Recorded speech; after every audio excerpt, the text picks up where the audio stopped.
Hello, and welcome to today's episode. I'm going to be your host, the Irrelevant Nerd, and today I'm going to be reviewing the Mighty Nein, episode 7.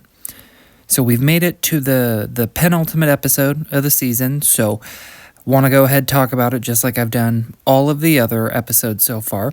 Like most of my Mighty Nein videos, this is going to be spoiler-filled, so you have been warned from here on out. There are spoilers.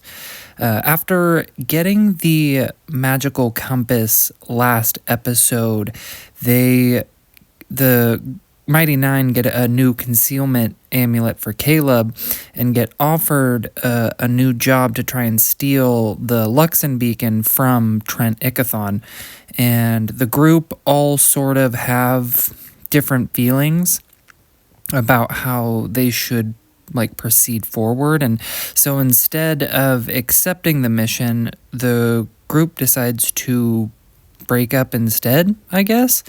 And Bo's handler finds her and lets her know that a member of their order was executed basically in retaliation for the arrest of Trent Ickathon, and just kind of advises her to lay low for now. And Bo goes to get drunk and ends up making out with this kind of Amazon looking woman in the alley, but the woman ends up telling Bo that she stinks and walks off and says maybe next time. And so that prompts Bo to go to a bathhouse where she runs into Ford and saves him from drowning, as he was already there with his giant eye jewel that he had got in the last episode, trying to commune and understand his patron more.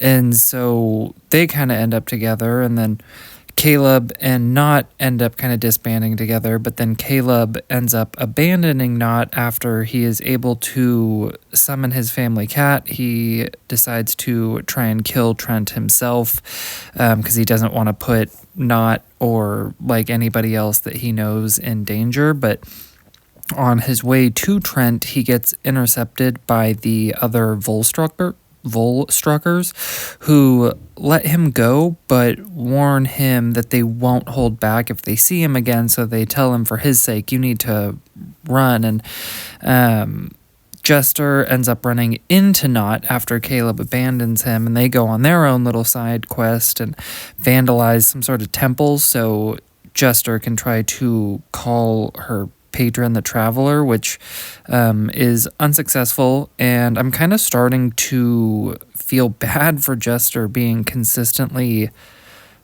let down by her patron. It's starting to bum me out for her. And Molly Mock ends up following, I believe her name is Cree, into this house and finds it's a blood shrine, blood painting of him, of Molly Mock. And so it just kind of increases more intrigue after she had called him Lucian in the episode prior. And it's really kind of making me very interested in what is Molly Mock's past and why doesn't he seem to remember it, and who are these group of people. So everyone in the group all kind of at a point in either just working on their own, or when they meet up in pairs talking to each other, they come to the conclusion that they should get back together and ultimately steal that beacon.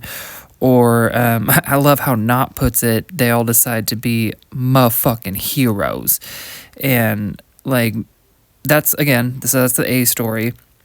B story, Essex mom turns herself in to be executed basically for having typhus, and she does this after she realizes her son was responsible for the beacon being stolen and kind of why he's doing it. And it's actually kind of a pretty sad, moving scene. But after Essex loses his mom, his character arc is kind of going very different than I expected. He betrays his general friend, I believe his name is Verret, and frames Verret for stealing the beacon. So his friend in turn can't expose him, which he had threatened to do if Essek didn't turn himself in. And they execute his friend right then and there in front of the queen. And then as the queen starts to walk away, it gives us hints that she also has signs of having Typhros, and so she's going to be like so desperate to get that beacon back, which will probably lead to some pretty crazy shit within the war and how much destruction we're probably going to be seeing as she gets more desperate. And this episode, it was good, but it was easily my least favorite episode of the season, mostly because of what actually happens with our main group, like the Mighty Nein.